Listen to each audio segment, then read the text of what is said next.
Terima kasih rekan-rekan sekalian sudah menunggu hari ini.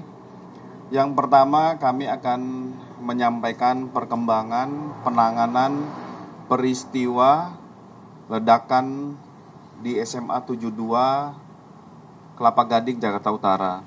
Langkah-langkah kepolisian yang sudah dilakukan oleh satuan kerja lainnya, jadi ada beberapa satuan kerja, bukan hanya Polda Metro Jaya, ada Densus 88, ada Puslap 4 Mabes Polri, serta ada dari Polres Jakarta Utara. Gegana Brimob melakukan sterilisasi di lokasi kejadian, mengingat temuan bahan peledak sehingga lokasi TKP harus steril sebelum dilakukan olah TKP dari Puslap 4 Mabes Polri. Setelah itu melakukan pendataan dan pengolahan barang bukti dan dilanjutkan dengan penggeledahan. Tadi disampaikan oleh Bapak Kapolri di Rumah Sakit Islam Jakarta tentang jumlah korban. Kami tekankan jumlah korban 96 orang. Saat ini yang dirawat berjumlah 29 orang. Dengan rincian 14 di Rumah Sakit Islam Jakarta, 14 di Rumah Sakit Yarsi, dan 1 di Rumah Sakit Pertamina. Sementara 67 orang lainnya sudah pulang ke rumah dalam kondisi lebih baik.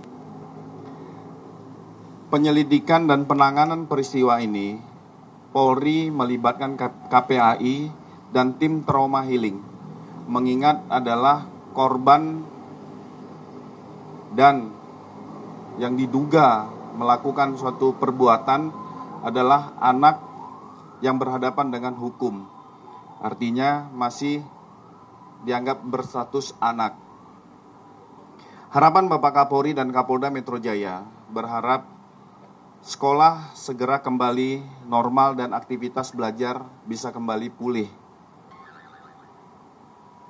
Untuk motif masih didalami oleh Densus 88 dan Krim Polda Metro Jaya.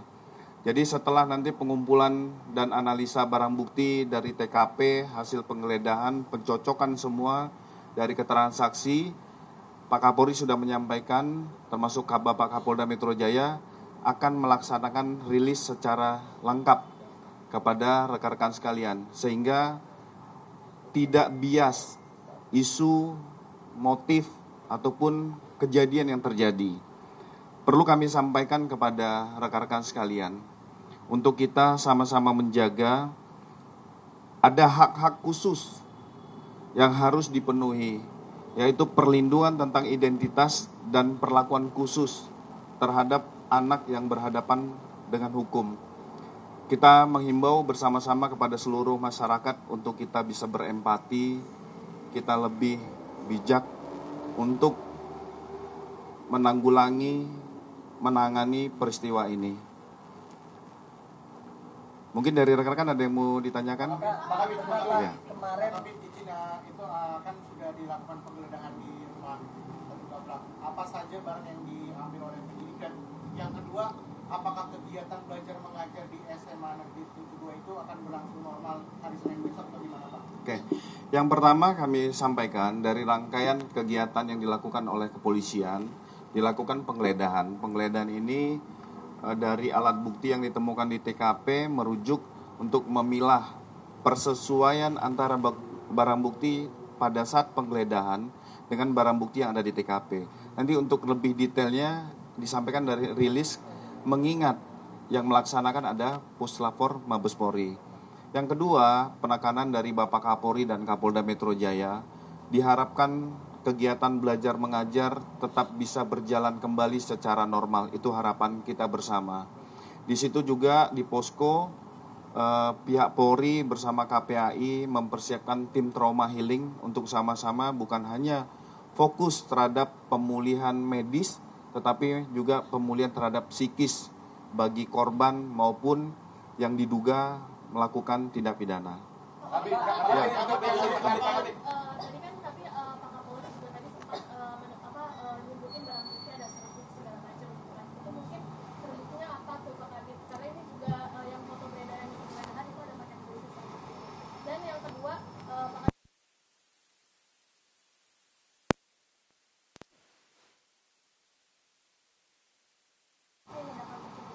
Oke, untuk barang bukti tari serbuk nanti kita sampaikan secara lengkap oleh Puslapor karena memang ya secara scientific investigation pelaksanaan pengolahan barang bukti ini adalah di kewenangan di Puslapor. Nanti secara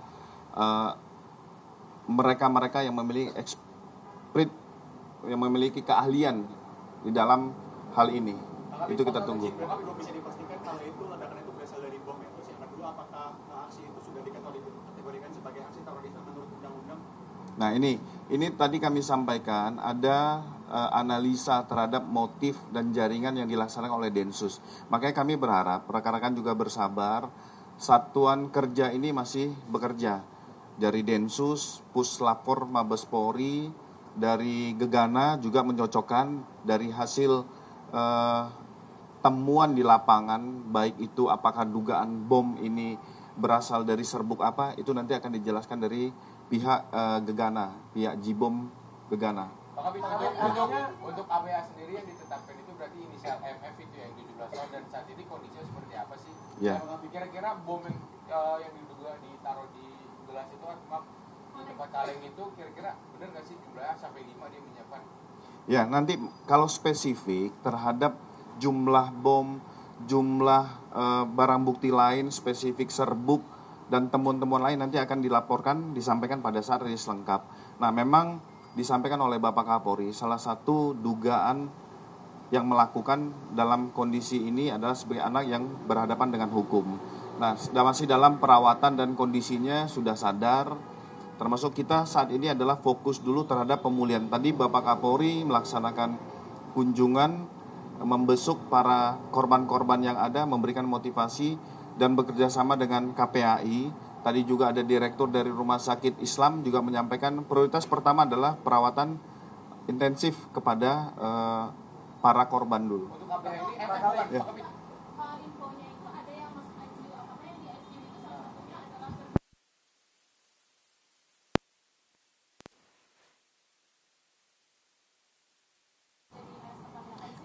Ya, jadi perlu dijelaskan dari 96, makanya kemarin kita doorstop 54 karena ini masih dinamis. Data yang kita dapat sampai dengan sore hari ini itu 96 korban. Terdiri dari beberapa rumah sakit, ada puskesmas, rumah sakit IRC, rumah sakit Islam, ada klinik di Lantamal, termasuk ada Pertamina. Ini mungkin dari pihak keluarga mengharapkan apakah dirujuk untuk pengobatan tersebut. Gitu. Ada lagi terakhir? Terkait dengan keterlibatan Densus di sini berarti ada indikasi bahwa terduga pelaku ini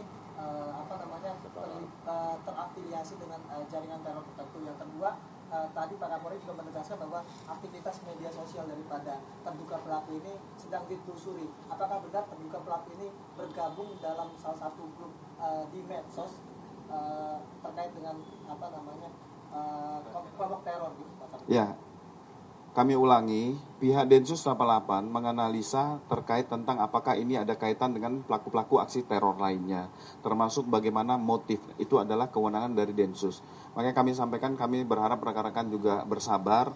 Dalam waktu dekat Bapak Kapolda akan melaksanakan rilis secara paripurna, secara lengkap dari seluruh satuan kerja yang kami sampaikan tadi. Saya rasa itu rekan-rekan ya. sebelumnya kan awal Oktober juga ada ancaman bom di beberapa sekolah termasuk di sekolah North Jakarta Interkultur Ratu, Pak. Nah, apakah ini ada indikasi keterkaitan atau bagaimana? Sejauh ini belum ditemukan ada keterkaitan, tapi itu pasti akan didalami pihak Densus, pihak-pihak yang berkompeten terkait tentang tugas pokoknya masing-masing. Tetap akan kita dalami. Terima kasih ya rekan-rekan ya. Download Tribun X sekarang. Menghadirkan lokal menjadi Indonesia.